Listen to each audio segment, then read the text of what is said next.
أما بعد فأعوذ بالله من الشيطان الرجيم بسم الله الرحمن الرحيم ورضوان من الله أكبر وقال رسول الله صلى الله عليه وسلم طوبى لمن جعله الله مفتاحا للخير ومغلاقا للشر صدق الله مولانا العظيم وصدق رسوله النبي الكريم আলহামদুলিল্লাহ আল্লাহ তাআলার লাখো করোড় শুকর যে আল্লাহ তাআলার খাস ফজল ও মেহেরবানিতে আজকের এই বরকতময় পরিবেশে শরীক হওয়ার সুযোগ তৌফিক আল্লাহ আমাদেরকে দান করেছেন, তার শুকর আদায় করছি আলহামদুলিল্লাহ।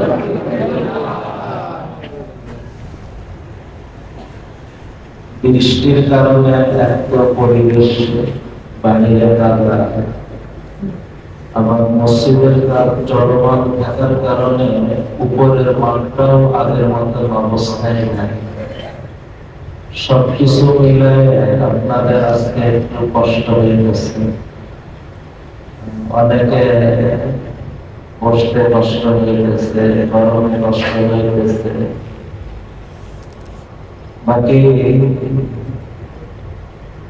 এই কষ্ট আমাদের দুনিয়া পাওয়ার জন্য না আল্লাহকে পাওয়ার জন্য? আল্লাহকে পাওয়ার পথে যে কোনো কষ্ট, আল্লাহকে পাওয়ার পথে যে কোনো কষ্ট, এটা জীবনে অনেক নিয়ামত পাওয়ার থেকেও বড় পাওয়া। ভাই, কষ্ট মানুষ প্রত্যেকেই করে, প্রতিটি মানুষের জীবনে কম বেশ কষ্ট হয়ে থাকে, কিন্তু আল্লাহর জন্য কষ্ট করতে পারে এ সবার কপালে জমে যায়। সৌভাগ্যবান আল্লাহর জন্য কখনো কষ্ট করতে পারে। এজন্য আমার কষ্ট তো হবে, কিন্তু কষ্টকে কষ্ট না মনে করে। আমি বলবো না যে কষ্ট হবে না, কষ্ট হবে, কিন্তু কষ্টকে কষ্ট না মনে করা, বরং কষ্টকে কল্যাণের মাধ্যম মনে করা। এই ধারাতে আগে অনেকবার বলছি, মানুষ কম বেশ কথা শোনে, কিন্তু আল্লাহর কাজ করতে গিয়ে কথা শোনা এ সবার কপালে জোটে না। আল্লাহর জন্য কথা শুনতে পারা, আল্লাহর জন্য অপমানিত হতে পারে, সারা পৃথিবীর ফুলের তোড়া পাওয়ার থেকেও বড় পাওয়া। আল্লাহর জন্য অপমানিত হতে পারা সারা পৃথিবীর ফুলের তোড়া পাওয়ার থেকেও বড় পাওয়া। আল্লাহর জন্য কষ্ট সহ্য করতে পারা এটা অনেক অনেক নিয়ামত পাওয়ার থেকেও বড় পাওয়া। কারণ কুরবানি, কষ্টকে কুরবানি বলে। কুরবানি তো মেহেরবানি, যত কুরবানি তত মেহেরবানি। যে লাইনে কুরবানি ওই লাইনেই সর্বপ্রথম মেহেরবানি। আমরা এখানে আসছি যে উদ্দেশ্যে, এই উদ্দেশ্যে আমি যখন কুরবানি করবো, আল্লাহ আমাকে এই উদ্দেশ্যের থেকে আগামী নামতে বরকত দান করবে। তো শব্দ তিনটা দিনের মধ্যে গেঁথে রাখো, কুরবানি তো মেহেরবানি, যত কুরবানি তত মেহেরবানি। যে লাইনে কুরবানি সর্বপ্রথম ওই লাইনে মেহেরবানি। আল্লাহ তাআলার জন্য কখনো কুরবানি করার সুযোগ হয় লুফে নেওয়া, আল্লাহর জন্য অপমানিত হওয়ার সুযোগ হয় লুফে নেওয়া, আল্লাহর জন্য ত্যাগ স্বীকার করার সুযোগ হয় লুফে নেওয়া। আল্লাহর জন্য আল্লাহর জন্য আল্লাহর জন্য কুরবানি মেহেরবানি, যত কুরবানি তত মেহেরবানি। যে লাইনে কুরবানি সর্বপ্রথম ওই লাইনে মেহেরবানি।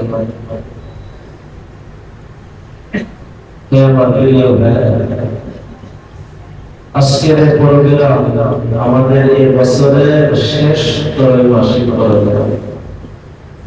এরপরে সামনে আর 2টা মাসের প্রোগ্রাম আমাদের আশা হবে। এরপরেই তো তো মাসিক প্রোগ্রামের তুলনায় মাসিক কিছু গুরুত্বের সাথে দেখা হয়। আর যেহেতু এটা এই বছরের শেষ ত্রৈমাসিক, সেজন্য এটা অনেক বেশি গুরুত্ব। হে আমার প্রিয় ভাইয়েরা, আমি আজ আপনাদের খিদমতে মৌলিক 2টা ধারাতে কিছু কথা বলার চেষ্টা করব। আল্লাহ কথাগুলো আমাদের সকলের উপকারে কবুল করেন। 1 নম্বর, নিজেকে কেন্দ্র করে। 2 নম্বর, এই পৃথিবীতে আমি আপনাকে শুধু নিজেকে নিয়ে ভাবার জন্য উম্মাহকে কেন্দ্র করে। আল্লাহ মানব জাতির কল্যাণে আশাকে কেন্দ্র করে। প্রথম, আমি আমার নিজের ব্যাপারে, আমাদের নিজেদের ব্যাপারে যে কথাটা আরজ করা। আমার প্রিয় ভাই, এই পৃথিবীতে আমরা আসছি, আমাদেরকে আনা হয়েছে। যদি আশা হতো তাহলে নিজের মত মতো চলার সুযোগ হতো। আমি আসছি, যেমন মনে চায় আমি চলবো, কিন্তু আমি তো আসিনি, আমাকে আনা হয়েছে। যখন আমি আসি নাই, আমার নিজের মসজিদে চলার সুযোগ আমার নাই। যিনি আমাকে আনছেন তার মসজিদে, তার চাওয়াতেই আমাকে চলতে হবে। আমাকে আনছেন কে? আল্লাহ চাহি জীবন, রব চাহি জীবন, আমাকে গ্রহণ করতে হবে। মন চাহি চলার সুযোগ নাই, দিল চাহি জীবন, সুযোগ নাই। মন চাওয়া জীবন, সুযোগ নাই। হে আমার প্রিয় ভাইরা, কথাটাকে আবার দোহরাই। এই পৃথিবীতে আমরা এসেছি না আনা হয়েছে? যখন আসি নাই, নিজের মন মতো চলার সুযোগ আমার নাই। যদি আশা হতো তো নিজের মসজিদে চলার সুযোগ হতো। আমি আসছি, যেমন মন চায় আমি চলবো, আর একজন নিষেধ করেন। কিন্তু যখন আমি আসি নাই, আমার নিজের মন মতো চলার সুযোগ আমার নাই। যে আমাকে আনছেন, আমাকে তার মসজিদেই চলতে হবে। কে আনছেন আমাকে? আল্লাহ চাহি জীবন, রব চাহি জীবন, আমাকে গ্রহণ করতে হবে। দুনিয়ার এই সংক্ষিপ্ত জীবনে যে নিজের চাওয়াকে বিসর্জন দিবে আর আল্লাহর চাওয়াকে চাওয়া বানাইবে, মন চাহি জীবন ত্যাগ করবে আর আল্লাহ চাহি জীবন গ্রহণ করবে, এই মানুষটা যখন দুনিয়া ছেড়ে আখিরাতে পৌঁছবে না, সে তো সারা জীবন নিজের মনের বিরুদ্ধে চলছে, মন চাহি জীবনকে ত্যাগ করছে, শুধু আল্লাহ চাহি জীবন গ্রহণ করে চলার চেষ্টা করছে। আজকে এই মানুষটা আখিরাতে যখন বুঝবে সারা জীবন যেহেতু চাওয়াকে মিটিয়েছে, আজকে সে যা চাবে আল্লাহ তার প্রতিটি চাওয়া পূরণ করে দেবে। শুধু চাওয়া না, সে যা ভাববে এখনো বলতে পারে নাই, মনে মনে ভাবতেছে, আল্লাহ তার মনের ভাবনা তার সামনে হাজির করে দিবেন। وَلَكُمْ فِيهَا مَا تَشْتَهِي أَنفُسُكُمْ وَلَكُمْ فِيهَا مَا تَدَّعُونَ। চাইতে দেরি পাইতে দেরি হবে না। আরে চাওয়া না, ভাবতে দেরি মিলতে দেরি হবে না। শুধু কয়টা নেই, নিজের মর্জিকে মেটাও, মন চাহি জীবনকে ছাড়ো, রব চাহি জীবন, আল্লাহ চাহি জীবনকে গ্রহণ করো। এরপরে দেখো যে আল্লাহর জন্য নিজের চাওয়াকে মিটিয়েছে, ওই আল্লাহ তোমার চাওয়াকে কিভাবে পূরণ করে। চাইতে দেরি পাইতে দেরি হবে না, চাও না ভাবতে দেরি পাইতে দেরি হবে না। وَلَكُمْ فِيهَا مَا تَشْتَهِي أَنفُسُكُمْ وَلَكُمْ فِيهَا مَا تَدَّعُونَ। আল্লাহ আমাকে আমাদের সকলকে মন চাহি জীবন ত্যাগ করে আল্লাহ চাহি জীবন গ্রহণ করার তৌফিক দেন। হে আমার প্রিয় ভাইরা, এখানে আসা যে কোনো দিনই মেহনতে সম্পৃক্ত হওয়া, এর মূল টার্গেট এটাই, মন চাহি জীবন ছাড়া আল্লাহ চাহি জীবন গ্রহণ। যে মনকে যতটুকু ত্যাগ করবে সে আল্লাহকে ততটুকু পাবে। হযরত বাইজিদ বুস্তামি রাহমাতুল্লাহ আলাইহি একজন আদমের মুকাশফার ভিতরে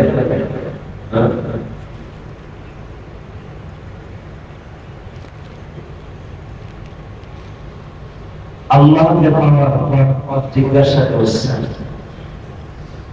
আজীব উত্তর আসছে আল্লাহর পক্ষ থেকে, তুমি আল্লাহকে পেতে চাও তো সংক্ষেপ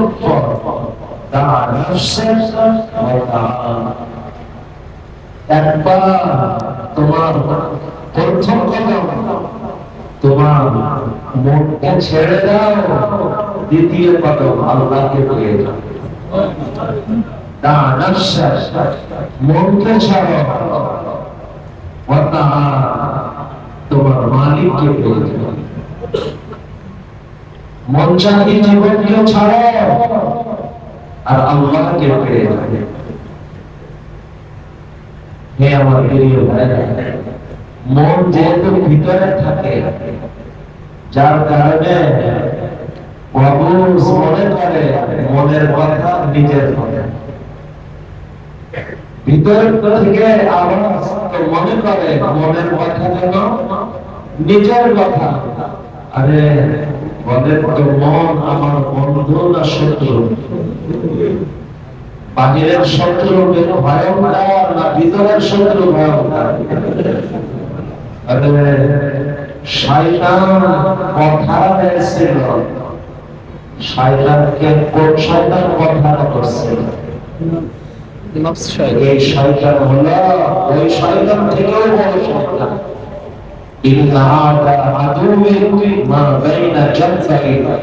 আমার জীবনের সবথেকে বড় শত্রু যা আমার ভিতরে। কত বড় ধ্বংসাত্মক যে তার জীবনের সবথেকে বড় শত্রুকে নিজের মনে করে। এই মানুষটার কেমনে ঠকাতে যে শত্রুকে বন্ধু মনে করে, জীবনের সব থেকে বড় শত্রুকে সে জীবনের সব থেকে বড় বন্ধু মনে করে। আমার প্রিয় ভাইরা, মন আমার ভিতরে থাকা আমার শত্রু, ভিতরের শত্রু বড় শত্রু। শত্রুকে বন্ধু মনে করা জীবনের ধ্বংসকে বলে। হে আমার প্রিয় ভাইরা, দুনিয়া যেহেতু পরীক্ষার ঘর, তো পরীক্ষার সাথে আল্লাহ দুই শত্রু মাঝখানে আমাদের রাখছে, আবার দুইটা বন্ধু আমাদের দান করছে। আমি যেন পরীক্ষায় উত্তীর্ণ হতে পারি। পরীক্ষার সাথে দুই শত্রু রাখা, পরীক্ষায় উত্তীর্ণ হওয়ার সাথে দুই বন্ধু রাখা। যে শত্রুর কথাই চলবে পরীক্ষায় হেরে যাবে, ফেল হয়ে যাবে। যে বন্ধুর কথাই চলবে সে পরীক্ষায় উত্তীর্ণ হয়ে যাবে। হে আমার প্রিয় ভাইরা, এই শত্রুর এক নম্বর শত্রু আমার ভিতরে থাকা শত্রু, আর দুই নম্বর শত্রু আমার বাহিরে থাকা শয়তান নামক শত্রু। আর উত্তীর্ণ হওয়ার লক্ষ্যে আল্লাহ ভিতরে এক বন্ধু, বাহিরে এক বন্ধু আছে। ভিতরের বন্ধু হলো বিবেক, ভিতরের শত্রু মন, ভিতরের বন্ধু বিবেক। বাহিরের শত্রু শয়তান, আর বাহিরে আমার থাকা আমার সবথেকে বড় বন্ধু আমার আল্লাহর পক্ষ থেকে আসা আমার রাসূল সাল্লাল্লাহু আলাইহি ওয়াসাল্লাম।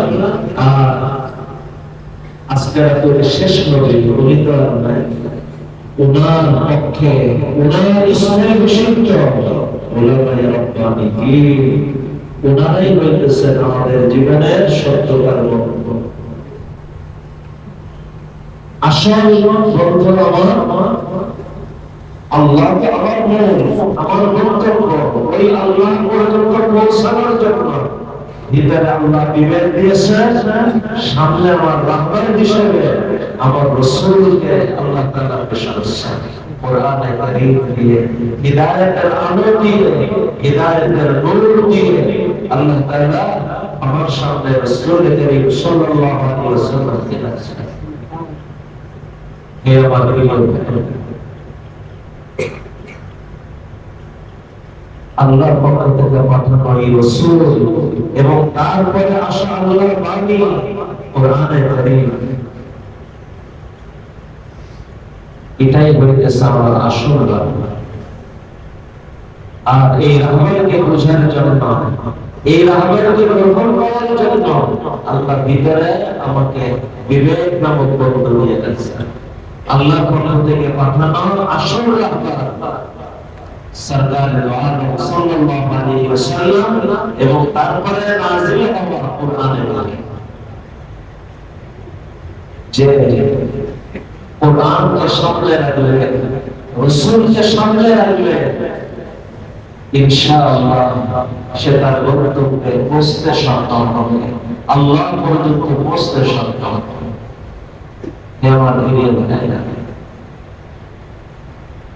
আল্লাহ চাহিয়ে জীবন গ্রহণ করব, আল্লাহ চান কি এরই বিবরণ কোরআনের মধ্যে, এরই জীবন্ত উদাহরণ সরকার সাল্লাল্লাহু আলাইহি ওয়াসাল্লাম। গন্তব্য আমার আল্লাহ, কিন্তু আল্লাহ চান কি এরই বিবরণ কোরআনে কারীমে, এরই জীবন্ত উদাহরণ সরকার সাল্লাল্লাহু আলাইহি ওয়াসাল্লাম। আমি যদি আমার বক্তব্য আল্লাহকে পেতে চাই, আল্লাহ চাকরি জীবন গ্রহণ করতে চাই, এই কথাগুলোকেই সামনে রেখে আপনি তিনটে কথা বের করে নেবেন। এক নম্বর, যে আল্লাহকে চায় ওই আল্লাহকে আল্লাহর কাছে চেয়ে চেয়ে কবুল করেন। আল্লাহর কাছে আল্লাহকে চাওয়া। গত মাসে মনে হয় আলোচনা করছিলাম ব্যাপারে আল্লাহর কাছে আল্লাহকে চাওয়া। জীবনে অনেক কিছু চাই, কিন্তু আল্লাহর কাছে আল্লাহকে চাওয়া দরকার, বরং এটাই তো সবথেকে বড় চাওয়া পাওয়া। আল্লাহ অসুস্থ হলে আপনার কাছে হাত পেতে, আল্লাহ সমস্যা পড়লে আপনার কাছে হাত পাতে, কিন্তু আজকে হাত পেতেছে শুধুমাত্র আপনাকে পাওয়ার জন্য। আল্লাহ আপনাকে পাওয়াই দেন, আপনাকে পেতে চায়। না ইজ্জত না দৌলত না জাহ হুকুমত, না ইজ্জত না দৌলত না জাহ হুকুমত, ইলাহি आपसे आप ही का तलबगार हो। আল্লাহ সম্পদ চায় না, সম্মান চায় না, আধিপত্য চায় না। আল্লাহ আপনার কাছে আপনাকে চাইছে। इलाही आपसे आप ही का तलबगार हो। জীবনে আল্লাহর কাছে কত কিছুই তো চায়, কখনো আল্লাহর কাছে আল্লাহকে কি চেয়েছে? এখন থেকে আমার জীবনের সবথেকে বড় চাওয়া আল্লাহর কাছে আল্লাহকেই চাওয়া। আল্লাহ আপনার কাছে আপনাকে চায়, আপনাকে চায়। এটাই আমার জীবনের গন্তব্য। আল্লাহকে পাওয়া,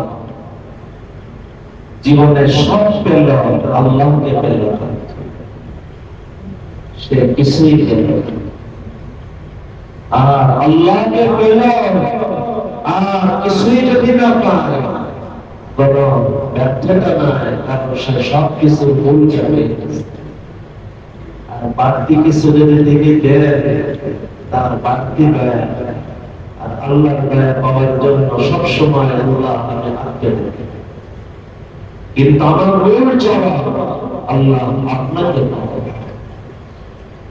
আল্লাহ চাহিয়ে জীবন, এর থেকে প্রথম শব্দ আল্লাহকে আমার যেতে হবে। আল্লাহ আপনার কাছে আপনাকে চাই।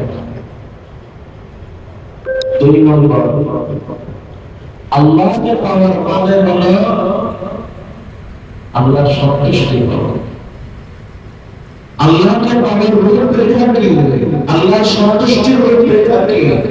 এটা আল্লাহ কোরআনে পেশ করেছেন। অতএব কোরআনের সাথে সম্পর্ক নিবিড় করা। তিন নম্বর, এর জীবনটা উদাহরণ আল্লাহ কি চান, আল্লাহকে পাওয়ার পথ কি, এর বিবরণ তো কোরআন, কিন্তু এর জীবনটা উদাহরণ নবীজি সাল্লাল্লাহু আলাইহি ওয়াসাল্লামের জিন্দেগি। অতএব রাসূলকে পড়ব, রাসূলকে জানব আর আল্লাহর কাছে দোয়া করব। আল্লাহ আমার ভিতর নবীজির ভিতরের মতো সাজায় দেন। আল্লাহ আমার বাহির নবীজির বাহিরের মতো সাজায় দেন। আমার ভিতর আমার বাহির আল্লাহ নবীজির ভিতর বাহিরের মতো সাদা মাথা কথা। এই দিকটা বলতে এক নম্বর আল্লাহর কাছে আল্লাহকে চাওয়া। দুই নম্বর, আল্লাহকে পাওয়ার রূপরেখা কোরআনে আল্লাহ পেশ করেছেন, ওই কোরআনের সাথে সম্পর্ক বাড়ানো। তিন, এর জীবনটা উদাহরণ নবীজি সাল্লাল্লাহু আলাইহি ওয়াসাল্লাম, তাকে আমার জীবনের প্রথম মাইল হলো। কোরআনকে বিষয় ক্ষেত্রে নবীজির আহাদিস আমার সবথেকে বড় মাধ্যম। এরপরে কোরআন ও হাদিসকে সামনে রেখে হক্কানি রহমানের উলামায়ে কেরাম কোরআনের যে ব্যাখ্যা বিশ্লেষণ করছেন, এটা আমার দ্বিতীয় নম্বর কোরআন বোঝার মাধ্যম। সরকারে আলম সাল্লাল্লাহু আলাইহি ওয়াসাল্লাম আমার জীবনের মাইল, প্রথম মাইল হলো। এরপর নবীজির হাতে গড়ে তৈরি হওয়া সাহাবায়ে কেরাম আমাদের জীবনের দুই নম্বর মাইল হলো। এরপরে ওনাদের মন, ওনাদের পথ নিয়ে যারা চলবে, খুব খেয়াল করার শব্দ, ওনাদের পথ, ওনাদের মন নিয়ে যে চলবে, যত সময় চলবে, ওই আলিমে রব্বানি আমার জীবনের স্থল বিশুদ্ধ নয়, স্থল বিশুদ্ধ মাইল হলো। মূল মাইল হলো মূল মাইল হলো এক নম্বর নবী সাল্লাল্লাহু আলাইহি ওয়াসাল্লাম। দুই নম্বর সাহাবায়ে কেরাম রাদিয়াল্লাহু আনহুম পরবর্তীতে আসা মানুষগুলি ওনাদের স্তরে বিশুদ্ধ আমার জীবনের মালিক হয়ে অতএব হে আমার প্রিয় ভাই, যত সময় ওনাদের পথ আর পথ ধরে কোন আলিম সামনে থাকবে স্তরে বিশুদ্ধ মাইল ফলক হিসেবে গ্রহণ করবে। যখনই কোনো আলিম ওনাদের পথ থেকে সরে যাবে, সারা দুনিয়া তাকে অনুসরণ করলে আমি ওনাকে আস্তে করে সাইড করে দেব, কারণ ইনি আমার মূল মাইল ফলক না। আমার মূল মাইল ফলক আমার রাসূল করিম সাল্লাল্লাহু আলাইহি ওয়াসাল্লাম, এরপরে দুই নম্বর আসহাবে রাসূল সাল্লাল্লাহু আলাইহি ওয়াসাল্লাম, পরবর্তীতে উলামায়ে রাব্বানী যারা ওনাদের পথ ধরে চলবে যত সামনে এই হয়েছে আল্লাহ চাহে জীবন পাওয়া সংক্ষিপ্ত। এক নম্বর আল্লাহর কাছে আল্লাহকেই চাইব। কেন? তার কারণ হলো আল্লাহকে পেতে তো চাই, কিন্তু আল্লাহকে পাওয়ার মতো যোগ্যতা কি আছে?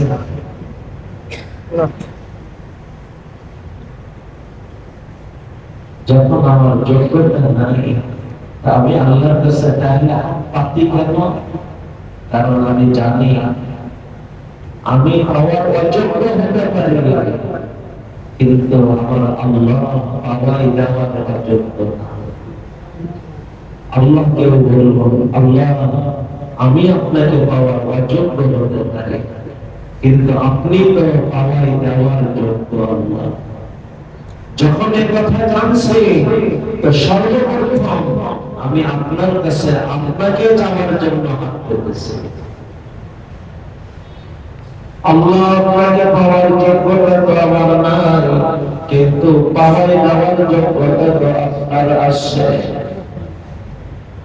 আল্লাহর নাম সমূহের এক নাম হলো কারীম। কারীম বলাই হয় যার নামের জন্য পাত্রের যোগ্যতা লাগে না, তার যোগ্যতাও যথেষ্ট হতে পারে। কারীম বলাই হয় যার নামের জন্য পাত্রের যোগ্যতা আবশ্যকীয় না, তার যোগ্যতাও যথেষ্ট হতে পারে। আল্লাহ আপনি কারীম, আপনি কারীম। আল্লাহ আমি পাওয়ার যোগ্য হতে পারি, কিন্তু আপনি পাওয়ার দেওয়ার যোগ্য। অতএব আল্লাহর কাছে খুব বেশি চাওয়া। আমরা দোয়াকে আসলে গুরুত্ব কম দিই। আজকে আসরের পর হঠাৎ এই কথাটা জেহেনে আসছে, ওখানে শোনায় দিচ্ছে না। দেখলেন আমল যেমন গুরুত্ব, আমলের দোয়াটাও অনেক গুরুত্ব। যার কারণে আপনি লক্ষ্য করেন নবীজি সাল্লাল্লাহু আলাইহি ওয়াসাল্লাম ইবাদতের মগজ হিসেবে দোয়াকে ব্যক্ত করেছেন। আর দুআউ কুফুল ইবাদত। দুই নম্বর এই কথাটা আজকে জেনে আসছে, আগে অনেকবার আগের কথাগুলো বলছি। পুরা হাদিসের মগজ কোরআন, পুরা কোরআনের মগজ সূরা ফাতিহা, আর পুরা সূরা ফাতিহার মগজ ইহদিনাস সিরাতাল মুস্তাকিম। আল্লাহ আমাকে সিরাতের মুস্তাকিমের হিদায়াত দান করেন। আচ্ছা বলেন তো, আল্লাহ চাইলে এই কথাটা দুয়ার ভঙ্গিমায় ব্যক্ত না করায় আদেশের ভঙ্গিমায় ব্যক্ত করতে পারতেন। বলতেন সিরাতের মুস্তাকিমের পরে চলো, আর কোরআনে আসছে ওইটা। কিন্তু আজকের মগজ আলোচনা, লুপ্পে লুলাভ আলোচনা, এখানে আল্লাহ তাআলা আমাদেরকে সিরাতে মুস্তাকিমে চলাটা কাম্য, কিন্তু এখানে সিরাতে মুস্তাকিমে চলার আদেশ ওর ভিতরে তো কাম্য, কিন্তু উপস্থাপনটা হইতেছে আবেদনের মাধ্যমে। আল্লাহ আমাকে সিরাতে মুস্তাকিমের হিদায়াত দান করেন। কেন? আল্লাহ আমি জানি আপনি যদি সিরাতে মুস্তাকিমে আমাকে চালাইতে কবুল করে নেন, আমি চলতে না চাইলেও আপনি আমাকে চালাই নিতে পারেন। আমি চলতে চাইলে আল্লাহ চালাবে, এটা হলো নিয়ম। কিন্তু আল্লাহ আপনি দয়া করলে আমি চলতে না চাইলে আপনি আমাকে চালাই নিতে পারেন। আর রাজিদুল হাসান মাজরুর রহমতুল্লাহ আলাইহি এই কথাটাই আর ভঙ্গিমায় ব্যক্ত করছেন।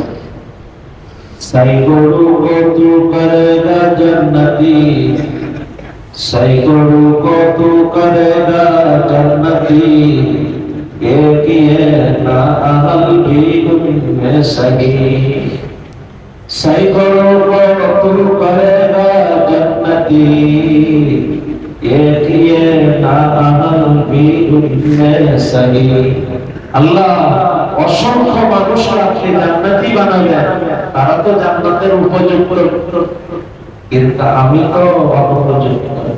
আল্লাহ এই একটা অনুপযুক্তকে ওর ভিতরে ঢুকায় জান্নাতি বানায় দেন। সাইকড়ো কত করেগা জান্নাতি, ये ना अहल, ये ना अहल भी उनमें सही। এই একটা অযোগ্য আল্লাহ এটা ওর মধ্যে ঢুকায় দেন।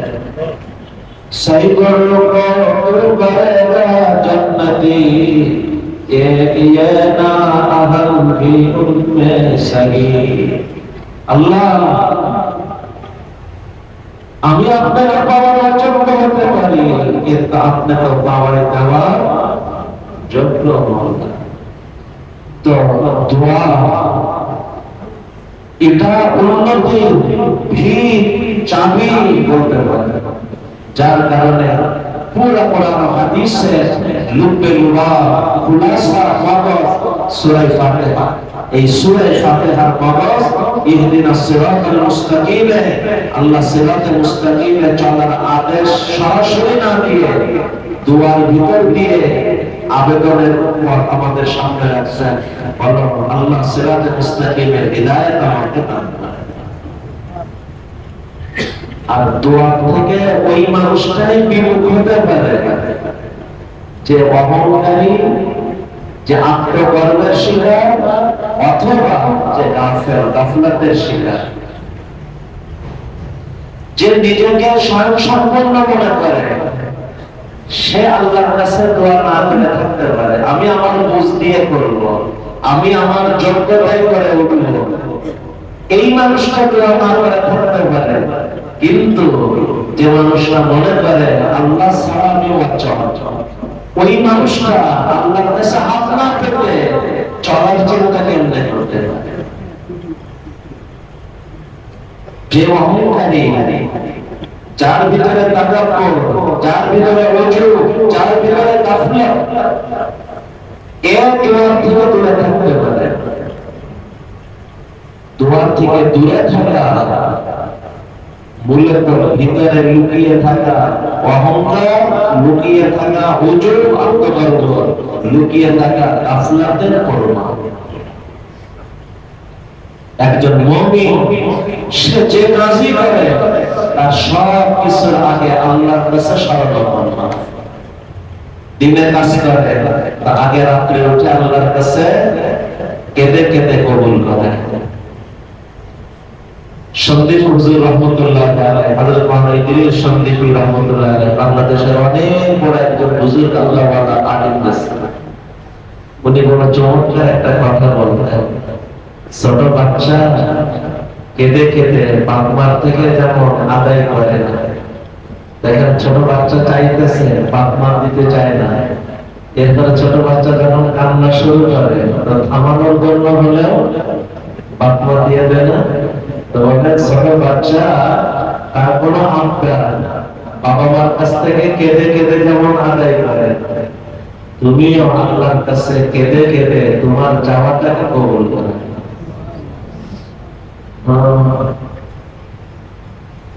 আল্লাহকে পেতে চাও, আল্লাহকে পাওয়াটাও আমি আল্লাহর কাছে কেঁদে কেঁদে আল্লাহর কাছে কবুল করো। নামাজি হতে চাও, তো নামাজি হওয়াটাও আল্লাহর কাছে কেঁদে কেঁদে আগে নিজেকে আল্লাহর কাছে নামাজি হওয়াই কবুল করা। এই আমল আখলাকে নিজেকে তৈরি করতে চাও, আল্লাহর কাছে কেঁদে কেঁদে নিজেকে ইলম আমল আখলাকে আল্লাহর কাছে কবুল করো। দোয়া আমাদের থেকে কমে গেছে। দোয়া এটা ইবাদত না, শুধু দোয়া তো ইবাদতের মকস। অতএব আমি যদি আল্লাহকে পেতে চাই, আমি যদি আল্লাহকে পেতে চাই, হে আমার প্রিয় ভাইরা, আমার সর্বপ্রথম করণীয় আল্লাহর কাছে আল্লাহকে চেয়ে আল্লাহকে আল্লাহর পাওয়াকে কবুল করবে না। এক এক সময় এক এক ভঙ্গি মানে বলবো, আল্লাহ জীবনে আপনার কাছে অনেক কিছু চেয়েছি, অনেক কিছু পেয়েছি, আজকে আপনার কাছে আপনাকে পাওয়ার জন্য হাত পেতেছি। আল্লাহ আজকে এসেছি আপনাকে দেওয়ার জন্য, আপনারে পাওয়ার জন্য। আল্লাহ আপনার কাছে আপনাকে চাই। এক নম্বর আল্লাহর কাছে আল্লাহকে চেয়ে আল্লাহ পাওয়াটাকে কবুল করা। দুই নম্বর আল্লাহকে পাওয়ার রূপরেখা আল্লাহ কোরআন হাদিসে পেশ করছেন। কোরআন হাদিসের সাথে সম্পর্ক করা। হযরত শাহ ওলিউল্লাহ মুহাদ্দিস দেহলভী রাহমাতুল্লাহ আলাইহি একটা কথা বলছেন, কেউ যদি অন্য মনস্ক থাকে 1 মিনিটের জন্য হলেও জেগে যাবে। হযরত শাহ ওলিউল্লাহ মুহাদ্দিস দেহলভী রাহমাতুল্লাহ আলাইহি বলেন, কেউ যদি এই একটা আমল নিয়মিত করতে পারে, আল্লাহ তাকে আল্লাহকে পাওয়াতে কবুল করবে। ওনার কথা আমার তাবিরে ব্যক্ত করলাম। কি কথা? একটা কথা হচ্ছে, দৈনিক অল্প সময় হলে তুমি কোরআন হাদিস পড়ো, বোঝো। যদি তুমি পড়তে না পারো তো পড়া শেখো। যতদিন পড়া না হয়, যে পড়তে পারে তাকে দিয়ে অল্প পরিমাণে হলেও দৈনিক কোরআন হাদিস পড়ায় তুমি শোনো। দৈনিক একটা করে আয়াত আপনি বোঝেন, একটা করে হাদিস আপনি বোঝেন।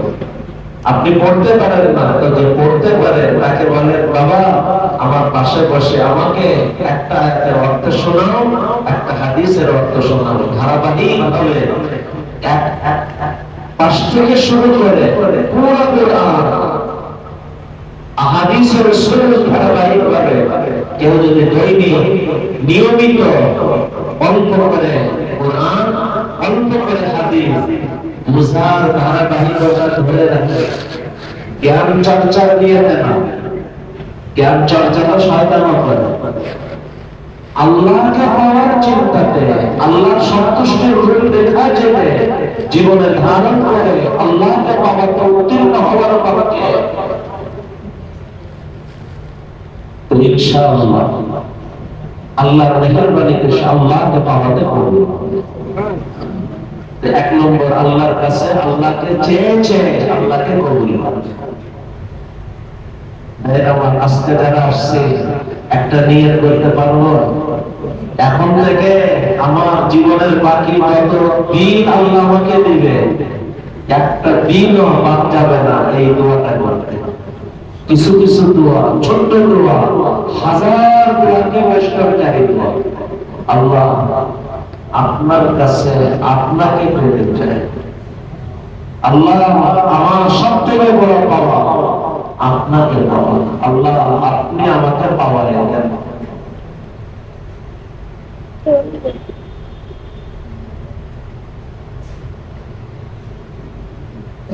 আগে একটা দোয়া শোনাইছে, আল্লাহ আজকেও বললাম, আমার ভিতর আমার বাহির আমার রাসূলের ভিতর বাহিরের মতো সাজায়। ছোট্ট ছোট্ট দোয়া, হাজার লক্ষ লক্ষ কষ্টকারী দোয়া। আল্লাহ আপনাকে পেতে চাই, আপনার কাছে আপনাকে চাই। আল্লাহ আমার ভিতর আমার বাহির আমার রাসূলের ভিতর বাহিরের মতো বানায়। আজকে মন চাহি জীবন ছেড়ে চাহি জীবন গ্রহণ করতে চায়, তার জন্য মৌলিক তিনটে কথা বললাম। এক নম্বর, আল্লাহর কাছে আল্লাহকে চাও। দুই নম্বর, আল্লাহকে পাওয়ার রূপরেখা আল্লাহ কোরআন হাদিসে দিয়েছেন, কোরআন হাদিসের সাথে সম্পর্ক বানাবো। তিন নম্বর, ওই রূপরেখা ধারণ করে আল্লাহকে পাওয়ার জীবন্ত উদাহরণ সরকারে দো আলম মুহাম্মদ নবী সাল্লাল্লাহু আলাইহি ওয়াসাল্লাম আমার জীবনের এক নম্বর মাইল ফলক বানাবো। নবীজির পরে সাহাবায়ে কেরামকে দুই নম্বর মাইল ফলক বানাবো। এরপরে কিয়ামত পর্যন্ত ওনাদের কর্মপথ ধরে যারা চলবে তাদেরকে আমার জীবনে স্থল বিশুদ্ধ মাইল ফলক বানাবো। স্থল বিশুদ্ধ মানে ওনাদের প্রতিনিধি মাইল ফলক বানাবো। ওনাদের প্রতিনিধি ভুল না, প্রতিনিধি মাইল ফলক হিসেবে হক্কানি রব্বানি উলামায়ে কেরামকে নাম ইনশাআল্লাহ। এই ছোট্ট তিনটে কথা যদি মনে রেখে চলতে পারি, আল্লাহর মেহেরবানিতে আশা করা যায় আল্লাহকে পাওয়াতে আল্লাহ আমাদেরকে কবুল করুন। আর যদি জীবনে আল্লাহকে পেয়ে যায়, আমার জীবনে চূড়ান্ত সফলতা আমার হবে। আর আল্লাহকে যদি পাওয়াতে আমি ব্যর্থ হয়ে যাই, আমি শুধু ব্যর্থ না, এত বড় ব্যর্থ, আমার অস্তিত্বটাই ব্যর্থ, আমার জীবনটাই ব্যর্থ, কেমন যেন আমার জন্মটাই ব্যর্থ। আল্লাহ তাআলা আমাদের সকলকে কবুল করেন। এটা ছিল নিজের জীবনকে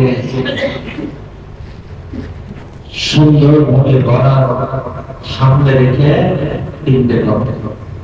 চতুর্থ নম্বর, এই এক নম্বর কথা ধারাবাহিকতার শেষ কথা, আমি চেষ্টা করব আল্লাহ চাহি জীবন গ্রহণ করতে এইভাবে দোয়া করে, কোরআন হাদিসের সম্পর্ক নিবিড় করে, রাসূলকে জীবনের মাইল ফলক বানিয়ে চলে আমি জীবনকে সাজানোর চেষ্টা তো করব।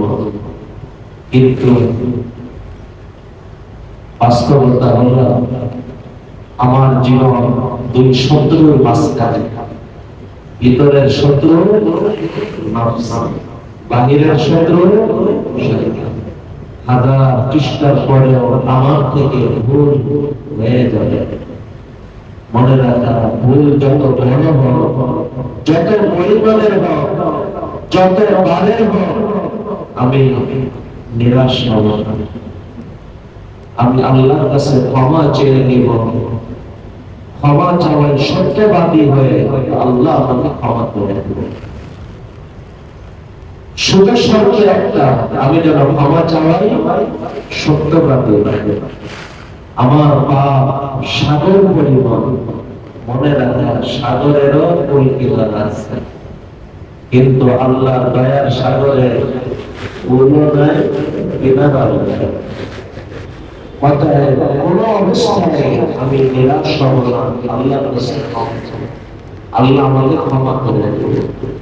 আচ্ছা, ক্ষমা তো পেলাম, এই দুই শত্রু কি মরে গেল না থেমে গেল?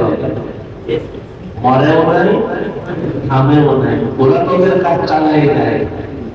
আবার যদি ভুল হয়, আমি আবারও ক্ষমা চাবো, আল্লাহ আমাকে আবারও ক্ষমা করে দিবে যদি ক্ষমা চাওয়াই সত্যবাদী। এইভাবে কতবার সুযোগ পাবে, যতবার ততবার। হাদিসে আসছে বছর ব্যবধান না, মাস, সপ্তাহ, দিন ব্যবধান না, একই দিনে একই গুনাহ ৭০ বার করছে, ৭০ বার তওবা করছে, আল্লাহ ৭০তম বারে প্রথমবারের মতো মাফ করে যদি ক্ষমা চাওয়ার আমি সত্যবাদী হই। অতএব ভুল যতবার হোক, যত পরিমাণের হোক, যত বড় হোক, নিরাশ হব না, ক্ষমা চেয়ে দেব। ক্ষমা চাবো, ক্ষমা পাবো। কারণ বাস্তবতা কি জানেন, দুনিয়াতে কেউ ভুল করলে এরপরে ক্ষমা চায় তো সর্বোচ্চ ক্ষমাটাই দেয়। কিন্তু আল্লাহ যখন কাউকে ক্ষমা করে সাথে সাথে তারপরে দয়াও লাগে। ক্ষমা চাইলে ক্ষমাও পাবে, দয়াও পাবে। কারণ আশ্চর্য ব্যাপার হলো ক্ষমা চাওয়ার পরে আল্লাহর দুই ধারার দয়া, এক হইতেছে ব্যাপক ধারার দয়া, এটা বোঝানোর জন্য রহমান শব্দ আসে। আর একটা হলো পরিপূর্ণ দয়া, এটা বোঝানোর জন্য রহিম শব্দ আসে। আশ্চর্য, পুরা কোরআনে ক্ষমার আলোচনা করতে কোথাও রহমান শব্দ পাবেন না, কিন্তু ক্ষমার আলোচনার আশপাশে রহিম এবং এই ধারার শব্দ আপনি পাবেন। এর মানে আল্লাহ যখন যে আল্লাহর কাছে ক্ষমা চায়, আল্লাহ তাকে ক্ষমাও করে, দয়াও করে, বিশেষ দয়াও করে। ক্ষমা চাবে, ক্ষমাও পাবে, দয়াও পাবে, বিশেষ দয়াও পাবে। ক্ষমা চাওয়ার আলোচনা গত 2 মাস আগে এখানে বিস্তারিত, অনেক বিস্তারিত বলছেন। একটা তো বলো ভুল হলে ক্ষমা চায়, এর তো দামি, কিন্তু এর থেকে উপরে আর একটা স্তর, ভুল হলেও ক্ষমা চায়, ভুল না হলেও ক্ষমা চায়,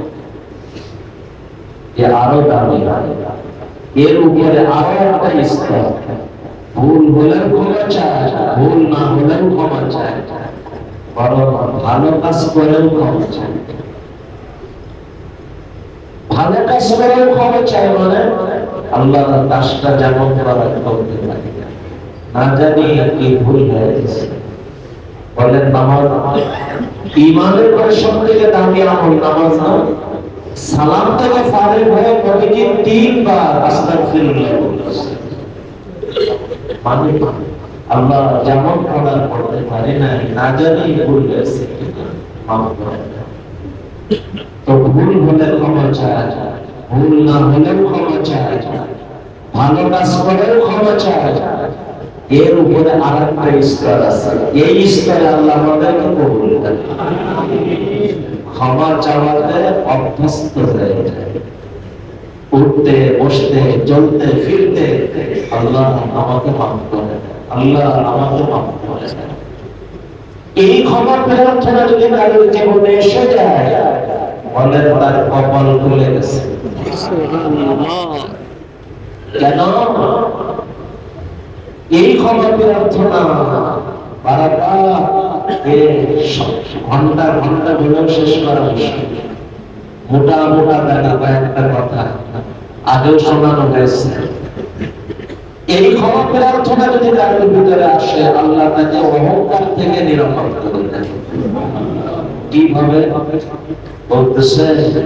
অহংকার হয়তো কোনো কিছু করে, মসজিদ করে নিজের মনে হয় কিছু করছে, আল্লাহর বান্দা তো ক্ষমা চাওয়াই ব্যস্ত, এর নিজের ভাবলে হবে।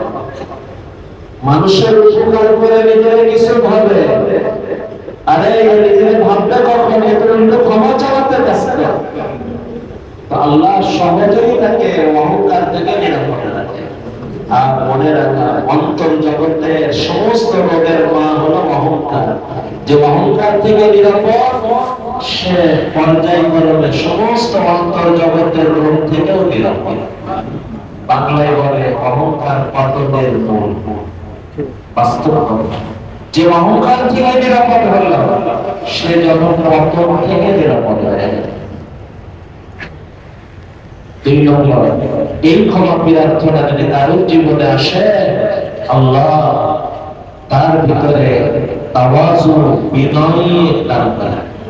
অহংকার যেমন পতনের মূল, তাওয়াজু বিনয় সফলতার মূল। যার ভিতরে তাওয়াজু আসছে, তার সামনে সফলতার দরজা খুলতে শুরু করছে। দরজা খুলতে খুলতে আল্লাহ কবুল করেন, এক সময় চূড়ান্ত সফলতা তার সামনে চলে যাবে। অর্থাৎ বিনয়, তাওয়াজু আমার জীবনের বড় দামি গর্বনীয়। এটা আসবে কিসে? এই ক্ষমা প্রার্থনা, এই ক্ষমা প্রার্থনাতে অহংকার থেকে নিরাপদ হবে, পতন থেকে নিরাপদ হবে। এই ক্ষমা প্রার্থনাতে বিনয়ী হবে, সফলতার দরজা খুলতে শুরু করবে, চূড়ান্ত সফলতায় পৌঁছতে পারবে। এই ক্ষমা প্রার্থনা যে পরিমাণ বাড়বে, আল্লাহ তার জবানকে ওই পরিমাণ কবুল জবান বানাবে। এই ক্ষমা প্রার্থনা আশ্চর্য, আল্লাহ এর বরকতে নেক সন্তান উপহার দেবে। এই ক্ষমা প্রার্থনা আল্লাহ সম্পদে বরকত দান করবে। এই ক্ষমা প্রার্থনা মানুষের জীবনে পরিস্থিতি আসে, টেনশন, এই ক্ষমা প্রার্থনা যদি জীবনে থাকে, আল্লাহ টেনশন দূর করাই দিবে। মানুষের জীবনে পরিস্থিতি আসে, যেন দম বন্ধ হয়ে আসে, দুনিয়াটা সংকীর্ণ লাগে, এই ক্ষমা প্রার্থনা যদি কারোর জীবনে থাকে, আল্লাহ তার এই সংকীর্ণ জীবনকে প্রশস্তময় জীবন বানাই দিবে। এই ক্ষমা প্রার্থনা কারোর জীবনে আসে, আল্লাহ তাআলা তার প্রয়োজন পূরণের কোনো সম্ভাবনাও নাই, আল্লাহ কল্পনার বাহির থেকে তার প্রয়োজন পূরণের ব্যবস্থা করবে। এই যে কথাগুলো বললাম, প্রত্যেকটা কথা সরাসরি কোরআন এবং হাদিসে আসা কথা। হে আমার প্রিয় ভাইরা, এই ক্ষমা প্রার্থনা যার জীবনে মিলছে, কপাল খুলে গেছে। এই ক্ষমা প্রার্থনা বাস্তবতা কি, এটা বোঝার জন্য শুধু একটা তথ্য দোহরাই করছি। সারা বছরের সব থেকে দামি মাস কোন মাস? পুরো রমজানের সব থেকে দামি রাত কোন রাত? এই সবে কদর, লাইলাতুল কদরে যে কোনো আমল তো করা যেতে পারে, কিন্তু নবীজির পক্ষ থেকে একটা আমলের দিক নির্দেশনা আসছে। আমাদের আয়েশা রাদিয়াল্লাহু আনহা, নবীজি বলেছেন, আয়েশা তুমি যদি সবে কদর পাও, এই দোয়াটা পড়ো বেশি করে, আল্লাহুম্মা ইন্নাকা আফুউন তুহিব্বুল আফওয়া ফাআফু আননি। আল্লাহ আপনি বড় ক্ষমাকারী, আমার দ্বারা পছন্দ করেন, আমাকে ক্ষমা করুন। তীর কথা ক্ষমা চাওয়ার সাথে সম্পৃক্ত কথা। আজকে সারা বছরের সব থেকে দামি মুহূর্ত, আজকে আল্লাহর কাছে কত কিছুই না আমার চাওয়া, নিজের জন্য, সন্তানের জন্য, পরিবারের জন্য, আত্মীয় স্বজন, আপনজনের জন্য, দুনিয়ার ব্যাপারে, আখিরাতের ব্যাপারে, কিন্তু আজকে কোনো চাওয়া না শেখায়, একটা চাওয়াই মাত্র শেখানো হয়েছে, ক্ষমা চাওয়া শেখায়। কেন? আরে তুমি দেখতে শুধু ক্ষমা চাওয়া দেখতেছ, বাস্তবতা কি জানো? ক্ষমা চাওয়া, ক্ষমাও পাওয়া, দয়াও পাওয়া, বিশেষ দয়াও পাওয়া, বরং এই ক্ষমা চাওয়া দয়া বৃষ্টি বর্ষিত হওয়া। তুমি তোমার দুনিয়া আখিরাতে নিজের সন্তান, পরিবার, আপনজন, যার ব্যাপারে যা কিছু চাও, ওই সব চাওয়া অধিকারের ভিত্তিতে না আল্লাহর দয়া অনুগ্রহের ভিত্তিতে? আল্লাহ এই ক্ষমা প্রার্থনা আল্লাহর দয়াকে টেনে আনে, আল্লাহর দয়াকে টেনে আনে না, শুধু আল্লাহর দয়ার বৃষ্টি জমা টেনে আনে। যার কারণে দেখেন নিষ্পাপ নবী, যার অগ্রিম ক্ষমার ঘোষণা, এক বৈঠকে পর্যন্ত, এক সভা পর্যন্ত ক্ষমা প্রার্থনা করতেছে। বুঝতে পারছেন কেন ক্ষমা প্রার্থনা? কারণ ক্ষমা চাওয়া দয়ার বৃষ্টি টেনে আনে। হে আমার প্রিয় ভাইরা, মন চাহি জীবন ছেড়ে আল্লাহ চাহি জীবন গ্রহণ করব, এর জন্য এক নম্বর আল্লাহর কাছে আল্লাহকে চেয়েছে, আল্লাহকে কবুল করো, আল্লাহর পাওয়াটাকে কবুল করো। দোয়াকে কখনো হালকা মনে করবো না। দোয়া এটা ইবাদত না, ইবাদতের মগজ।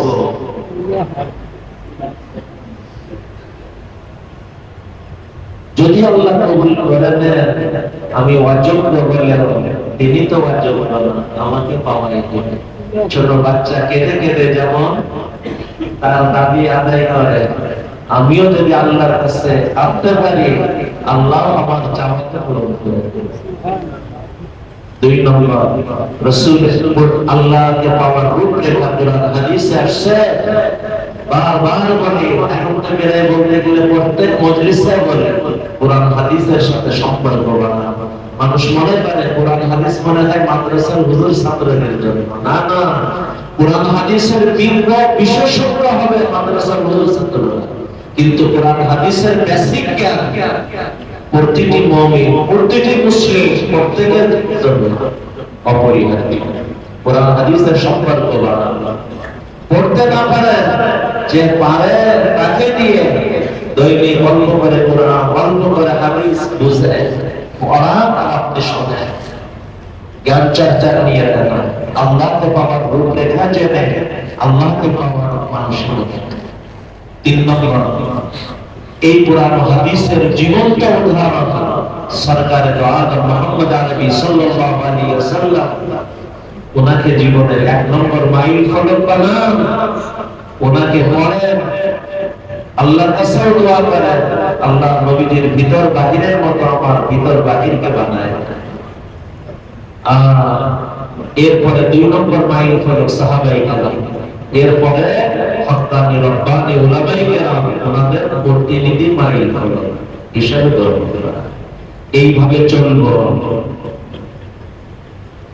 কিন্তু মনে রাখা, হাজার চেষ্টার পরেও ভুল হয়ে যাবে, কারণ 2 শত্রুর মাঝখানে আমার জীবন।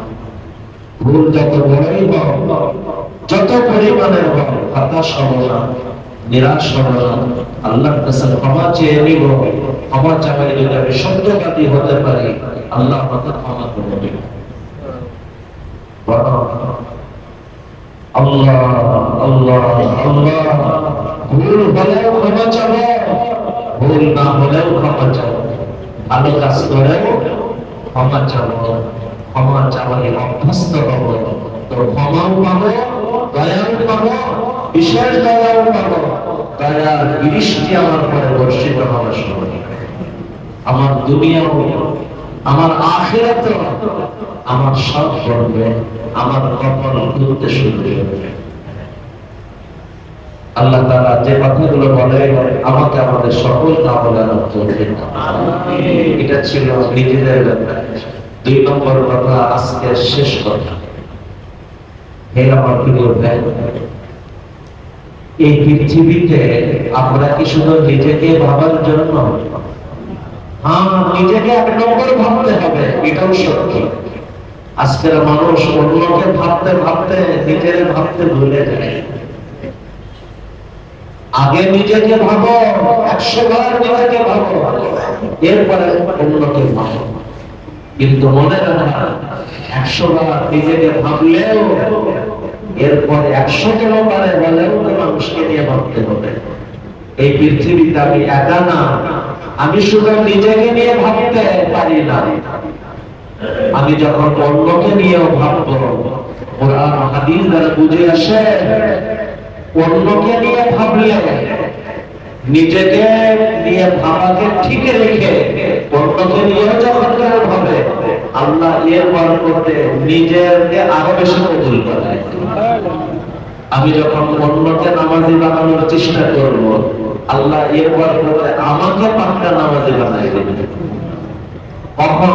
যখন নিজেও নামাজি হওয়ার মন রাখবো, নিজে নামাজি হওয়ার মন রেখে অন্যকেও নামাজি বানানোর চেষ্টা করব, তো আল্লাহ আমাকে পাক্কা নামাজি বানাই দেবেন। আমি অন্যের কল্যাণে, তো আল্লাহ আমার কল্যাণ। আমি অন্যের উপকারে, আল্লাহ আমার উপকারে। এ আল্লাহর এক আজীব নিজাম। বিশ্বতে আমি অনেক বিস্তারিত করে কথা বলছি। আল্লাহর নিজাম হলো, আমি অন্যের ব্যাপারে যা ভাববো, ওই ভাবনাটা আল্লাহ সর্বপ্রথম আমার জন্য কবুল করবে। কোন বুদ্ধিমান অন্যের মন্দ চায় না, এমনকি শত্রুরও মন্দ চায় না। কারণ অন্যের মন্দ চাওয়া নিজের মন্দ টেনে আনে। বুদ্ধিমান সে সবার ভালো চায়, এমনকি যে তাকে শত্রু মনে করে সে তারও ভালো চায়। কারণ তার ভালো চাওয়া মূলত নিজের ভালাই করতে করে। হে আমার প্রিয় ভাইরা, অন্যের উপকারে আসা, অন্যের কল্যাণে আসা, সময় বেশি নাই, এটা থেকে আমি খুলে বেশি বলতে পারবো। আমি খুব সাদা মাথা শব্দে কয়েকটা কথা বলবো।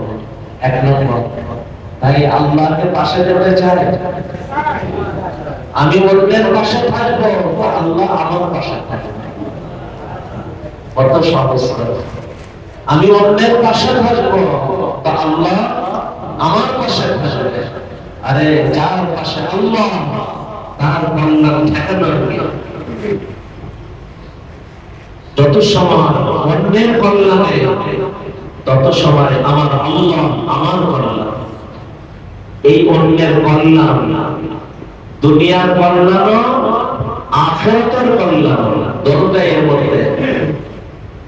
কিন্তু মনে রাখা, এক নম্বর আখিরাতের কল্যাণ মানুষের পাশে। এটা এক নম্বর। কেন?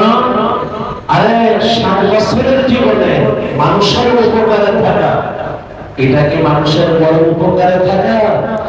অনন্ত অনন্তকালের জীবনে মানুষের উপকারে থাকা বড় উপকারে থাকা। দুনিয়া এক ফোঁটা, আখিরাত সাগর। মনে আছে না? অসংখ্যবার আলোচনা করছি। দুনিয়া এক ফোঁটা, আখিরাত সাগর। দুনিয়ার কল্যাণে কোন মানুষের পাশে নিঃসন্দেহে এটাও কল্যাণ, কিন্তু এক ফোঁটা কল্যাণে মানুষের আখিরাতের কল্যাণে তার পাশে থাকা, তার সাগর ভরা কল্যাণে তার পাশে থাকা। দুনিয়া এক ফোঁটা দুনিয়া নিয়ে কারোর কল্যাণে দাঁড়ানো, এটাও কল্যাণে দাঁড়ানো, কিন্তু এক ফোঁটা কল্যাণে দাঁড়ানো। আখিরাত সাগর ভরা, আখিরাত নিয়ে কারোর কল্যাণে পাশে থাকা, সাগর ভরা কল্যাণ নিয়ে পাশে থাকা। আল্লাহ তাআলা আমাদেরকে কবুল করুন। আমি আপনাদেরকে এই দোনো ঘোড়া সামনে রেখে দুইটা কল্যাণের দাওয়াত দিয়ে আজকে কথা শেষ করব। এক নম্বর কল্যাণ, আখিরাতের কল্যাণ। হে আমার প্রিয় ভাইরা, আল্লাহ তাআলা এই যে মাসিক প্রোগ্রাম আপনাদের দ্বীনে মেহনতের দান করছে, কয়েক বছর আগের কথা, এই তো 15-16 বছর হচ্ছে মনে হয়। সামান্য 2-5 জন মানুষ নিয়ে শুরু হয়েছে। আলহামদুলিল্লাহ আজকে পুরা খুলনা বিভাগ, আল্লাহর শুকর, একত্র মাহফিলে 8 বিভাগ থেকে লোক আসা শুরু হয়ে গেছে।